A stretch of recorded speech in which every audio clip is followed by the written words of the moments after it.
As budget talks heat up in the state capitol this evening, a new proposal aims to slash sales tax statewide. This is 10 Tampa Bay at 6. I'm Dave Wagner. And good evening. I'm Courtney Robinson. Tonight, as we keep an eye on your money, political reporter Aaron Parsegian is here with the impact. Aaron. Well, leaders across the state want to find ways to lower the tax burden for Floridians. How to do that is being debated, with a new proposal now entering the fold. This will be the largest state tax cut in the history of Florida. Florida House Speaker Daniel Perez announcing a push to slash the tax you pay at the register. This will not be a temporary measure. Excluding local surtax, Perez's proposal would lower the statewide sales tax from 6 to 5.25%. On a $100 purchase, you'd pay 75 cents less.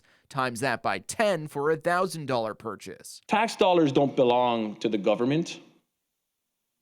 They belong to the people. Perez says it's to save you money and also limit state spending, trimming revenue by nearly $5 billion a year. If you cut sales taxes, you are making a system that's regressive, less regressive, and this can be a positive because you're easing the tax burden. That's analysis from Florida Policy Institute, who says the proposal would have a big impact on lower income families, but still raises questions on what will be cut as budget talks take shape. And Florida, without a state income tax, relies heavily on what's generated through sales. You are helping those families, but you cannot ignore the fact that what's going to happen on the other end. So are we giving this tax cut, but are we also going to be cutting services? Perez's proposal comes as Governor Ron DeSantis has called for a different form of tax relief, lowering or potentially abolishing property taxes altogether, which would take a constitutional amendment. For now, the Senate says they'll review Perez's plan. We have an affordability challenge with many families in Florida, so we are certainly open-minded.